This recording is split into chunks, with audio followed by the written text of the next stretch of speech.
Deuxième partie de votre émission qui vous informe sur Covid-19 et nous débattons bien sûr ce soir avec notre invité professeur Komi Adjo, professeur agrégé de pneumologie. Nous débattons bien sûr de ce thème. Les sujets vaccinés sont-ils contagieux? On parlait bien sûr de cette petite proportion qui, voilà.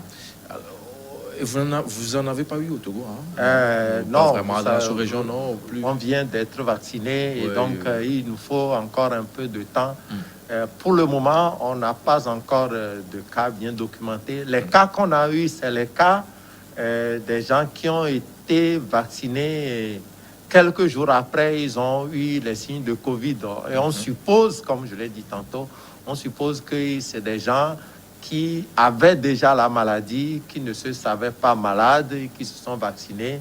Et puis, la maladie a suivi son cours et donc, dans la foulée, ils ont été diagnostiqués. Mais je crois que les jours à venir nous diront sur l'existence de ces gens-là parmi nous ou pas. Alors, ce que veut dire qu'un sujet qui traîne le Covid, qui s'est fait vacciner, il n'y aura pas de complications, hein? En principe, non. En principe, non. C'est comme vous. Parce que vous nous enseignez que le vaccin est préventif, le sérum oui, est curatif. Oui, il n'y a pas à craindre spécialement. Au fait, quand le sujet...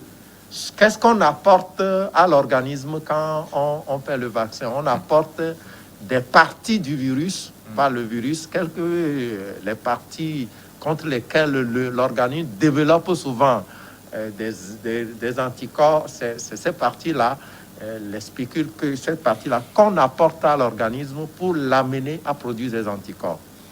C'est celui qui est malade, c'est qu'il a déjà le virus entier, il a déjà ces parties-là qu'on apporte. C'est comme vous rajoutez un peu ce que l'organisme a déjà en partie. Et donc, cela ne change pas fondamentalement les choses. Ce n'est pas une situation qui aggrave spécialement l'état du malade. Ok. Voilà. Ce qui veut dire que même malade ou bien testé positif de Covid-19 et se faire vacciner, on peut faire le suivi après pour la guérison, hein, et continuer et faire la deuxième dose aussi. On ne conseille pas à ceux qui sont connus malades de Covid-19 d'aller se faire vacciner. Mais il s'est fait qu'on ne fait pas de dépistage systématiquement avant la vaccination. Donc, il y en a qui sont allés se faire vacciner. Ils ont des petits symptômes qu'ils ont négligés, banalisés. Ils sont allés se faire vacciner. Et quelques jours après cela, les choses se sont un peu aggravées. Et dans la foulée, on les a diagnostiqués. Ce n'est pas on autorise les malades à se faire vacciner. Non, il vaut mieux. Quand on a fait Covid-19, on a des anticorps qui protègent pendant quelques semaines, quelques mois. Et donc, il n'est pas nécessaire, au décours de la maladie, quand on vient de faire la maladie, de courir pour aller faire un vaccin. Ce n'est pas très utile.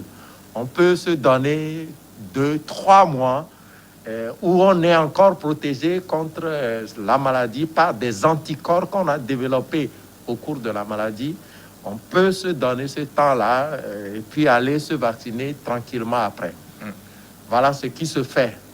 Et donc, les cas qu'on a eus, c'est des accidents, on peut le dire. Et comme je l'ai dit, cela n'aggrave pas spécialement l'état du malade. Quelqu'un qui a une forme asymptomatique et qui va se faire vacciner, ce n'est pas ça qui va aggraver son état. Alors, un sujet sain qui s'est fait vacciner, est-il contagieux? Alors, le vaccin, ce n'est pas un vaccin vivant.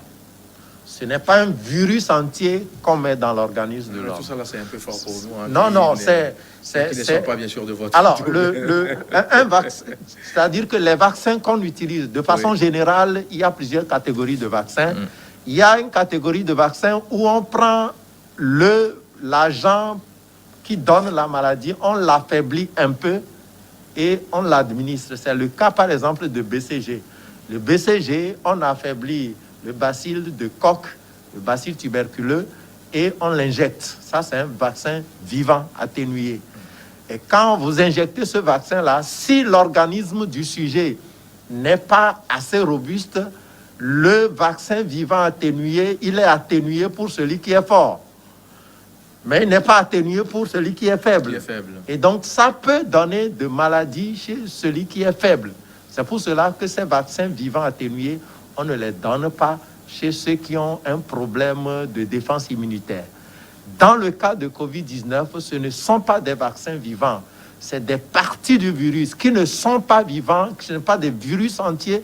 Et donc, ces vaccins-là ne peuvent pas induire Covid-19 et ne peuvent pas entraîner une situation de contamination quelconque.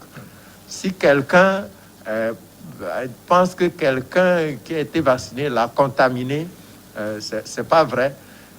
Peut-être, la situation qui peut arriver, c'est que le sujet a été vacciné, il n'a pas développé des anticorps, il a attrapé Covid-19 et il peut contaminer les autres après, mais le vaccin lui-même ne peut pas entraîner des contaminations.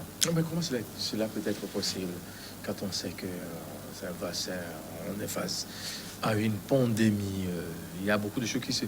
On n'a pas dit que c'est ça, hein, mais que si cela arrivait. Qu'est-ce qui arrivait? Je suppose que le sujet s'est fait vacciner et puis par après, bon, il contamine encore. Non, c'est pas possible. C'est comme alors, je vais vous expliquer. Pour que le virus contamine, oui, il faut qu'il soit en entier. Il faut qu'il soit en entier. Là, on n'a pas pris le virus. Les vaccins qu'on utilise, ce n'est pas les vaccins, ce n'est pas le virus entier. On a pris juste, on va dire, la peau du virus. La partie superficielle. Les pointes qui sont sur le virus, c'est juste ça qu'on a pris, c'est juste ça qui est produit au niveau de l'organisme. Et donc, ce n'est pas suffisant pour entraîner quelque contamination que possible. Ce n'est pas possible, c'est impossible. Hein? Donc ça, on peut être formel là-dessus. Le vaccin ne peut pas entraîner la maladie Covid-19. Ça peut donner des réactions, ça on sait, mais ça ne donne pas la maladie Covid-19 et ça n'entraîne pas une quelconque contamination. Du moins, pour les vaccins qui sont utilisés au jour d'aujourd'hui. Alors, il ne peut pas peut-être contaminer ou bien être contagieux, mais est-ce qu'on peut le contaminer? Le sujet qui s'est fait vacciner. Oui, c'est ce qu'on a dit tout à l'heure. Le sujet qui s'est fait vacciner, s'il ne développe pas... la première chose qu'il faut savoir, c'est que quand vous vaccinez aujourd'hui, il y a un temps au bout duquel vous n'êtes pas protégé, une dizaine de jours à 2 semaines, où vous n'êtes pas du tout protégé par ce vaccin-là. Si on vous vaccine aujourd'hui et demain vous vous pointez devant les gens qui sont contagieux, vous allez attraper Covid-19. Ça, c'est sûr, vous n'êtes pas encore protégé.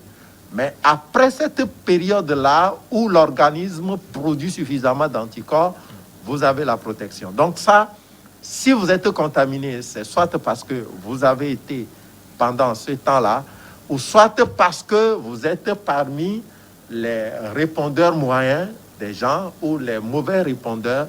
Nous avons déjà dit que le vaccin ne vous protège pas contre une infection. Vous pouvez être infecté, mais ne pas développer la forme grave de la maladie. Et en ce moment-là, si vous êtes infecté, vous pouvez transmettre la maladie. Je ne sais pas si j'ai été clair. Oui, c'est clair. C'est clair. Maintenant, quand on vaccine, comme ça, ce n'est pas seulement au Togo, ni au Bénin, Côte d'Ivoire, à travers le monde entier.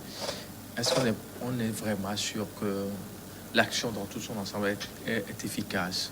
Si nous prenons le cas de certains pays, certains pays où on enregistre des cas contaminés au jour le jour, on se demande si vraiment il n'y a pas de ces... Non, ce qu'il faut savoir, c'est que quand le virus circule beaucoup, il faut du temps. Quand vous êtes à... Supposons que vous avez une population de 50 millions de personnes. Si vous vaccinez 10%, vous avez vacciné à peu près 5 millions. si vous avez vacciné 30%, vous avez vacciné à peu près, je dirais grosso modo, à peu près 20 millions de personnes, il reste encore 30 millions de personnes qui n'ont pas été vaccinées. Au Togo, actuellement, on n'a pas encore vacciné 1 million de personnes. On a vacciné à peu près, comme vous l'avez dit, 200 000. Et donc, il reste encore beaucoup de Togolais qui n'ont pas été vaccinés. Il est normal que si vraiment le virus circule dans le pays, qu'on continue par enregistrer un nombre élevé de cas, on n'a pas encore atteint le nombre nécessaire pour assurer ce qu'on appelle l'immunité collective. Et donc, c'est ce qui explique que les contaminations continuent.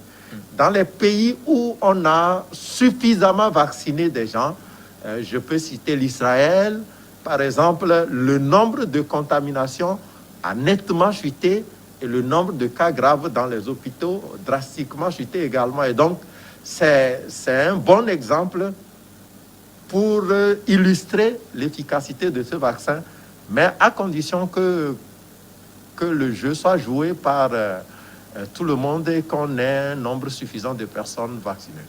Justement, parlant bien sûr de cette immunité collective, on sait par exemple qu'au Togo, la tranche qui a été choisie, 30 ans plus. En vaccinant 30 ans et plus, est-ce qu'on est sûr qu'on atteindra bien sûr les 60 ou 70% pour avoir l'immunité collective? Bon. Parce que la population est très, très jeune. Oui, absolument, très, très jeune. Non, la politique qu'on a choisie, il faut le comprendre. Ce n'est pas qu'on voudrait vacciner 70% des Togolais. Non, ce n'est pas ça l'ambition. L'ambition, au départ, c'est prendre ceux qui sont fragiles et de les vacciner, si possible, tous. On ne regarde pas les jeunes. Les jeunes, quand ils font la maladie, dans la grande majorité des cas, ils vont s'en sortir. Et donc, la stratégie, c'est de vacciner ceux qui sont fragiles. Mais on s'est rendu compte qu'il y a eu un peu de réticence par rapport à la projection qu'on a faite. On s'attendait à avoir plus de gens dans cette tranche-là quand on avait lancé cette vaccination. Mais on n'a pas eu des gens comme on l'espérait. Et donc, on ne va pas rester entraînant, pas en attendant indéfiniment les gens. Si, pour des raisons personnelles, les gens ne veulent pas se faire vacciner, il faut donner l'occasion à d'autres personnes qui sont prêtes à se faire vacciner de le faire. Et donc, c'est ce qui a expliqué que, étant donné qu'on a les doses, on l'offre à ceux qui veulent. On a demandé à ceux qui étaient pressentis au premier abord de venir. Ceux qui voulaient le faire l'ont fait. Et donc, on espère que progressivement, ceux qui étaient réticents vont venir. Mais l'objectif n'est pas de vacciner 70% de la population togolaise. C'est vacciner les gens les plus fragiles, en se disant que les plus robustes, même s'ils rencontrent Covid-19, ils ne feront pas la forme grave.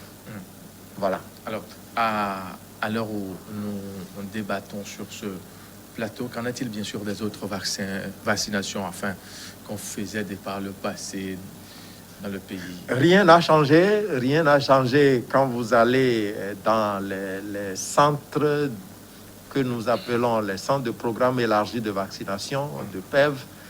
Les vaccins sont toujours là. Le problème qu'on a rencontré lié à Covid-19, c'est la peur d'aller à l'hôpital. Et donc, cette peur d'aller à l'hôpital-là, évidemment, s'est ressentie sur toutes les activités, toutes les prestations hospitalières, y compris les vaccinations. Et donc, la demande vaccinale a baissé liée à la crainte d'aller à l'hôpital qu'on a connu en début de l'épidémie. Mais progressivement, les choses rentrent en jeu. Les autres vaccins sont proposés comme d'habitude, sans changement dans l'offre. Voilà. Vous êtes l'un des experts clés du centre de prise en charge au Togo, qui se trouve bien sûr à Kégué. Comment est-ce que ça va? Là-bas, on a quand même vu devant, il y a rénovation, c'est là. Ce qui veut dire qu'à l'intérieur, ça va. Bon. Enfin, c'est le constat, c'est visible quand vous passez là-bas. Les choses se font. Il y a des choses plus en profondeur qu'on attend. On attend, évidemment, on attend encore beaucoup d'autres choses. Oui. Je crois que les autorités y pensent. Vous savez, actuellement, si vous avez la forme grave, si on doit faire le scanner, on doit vous sortir de Kégué pour vous amener ailleurs pour faire le scanner. C'est des situations qui fragilisent nos malades. Et notre souhait, c'est qu'on puisse avoir un scanner à l'intérieur de vous l'aurez, le ministre Sani l'a dit. Hein? Bon, vous savez... On va prier pour que vous l'ayez attendu. Nous, voilà, c'est ce qu'on attend. Il y a d'autres choses à améliorer. L'essentiel, c'est qu'on puisse soigner des gens dans des conditions optimales. Je l'ai déjà dit, beaucoup d'efforts ont été faits, des efforts louables, mais il y a des choses à parfaire. Nous sommes confiants que l'embellie qu'on a à l'entrée qui se dessine à l'entrée du CHR Lomé-Konu va continuer sur ce qui nous intéresse, nous, en premier. Vous savez, nous, c'est quand on est au lit du malade, c'est d'être à l'aise pour offrir tout ce qu'on peut dans les conditions sécurisées. Et donc, ça se fait, ça va continuer par se faire. On continue de discuter avec les décideurs qui prêtent quand même une oreille attentive à ce qu'on est dit. Faisons sûr. Hein. Non, voilà. Ils vont le faire. C'est lundi sur les antennes. On a écouté le ministre Sani Yaya que j'ai eu à recevoir. Enfin, l'argentier, comme on aime si bien le dire, le ministre des Finances, qui a dit que des commandes ont été faites dans ce sens-là pour pouvoir quand même doter chaque région économique d'un scanner afin d'avoir une stabilité en matière, bien sûr, de la gestion de ces cas, pas seulement pour Covid, mais pour d'autres pathologies dans les jours, les années à venir. Absolument. Professeur Adjo, c'est finalement la fin, comme le dit quelqu'un, la fin de cette émission. Peut-être un mot à placer avant qu'on se sépare. Oui, le mot c'est que restons toujours attentifs, restons toujours appliqués.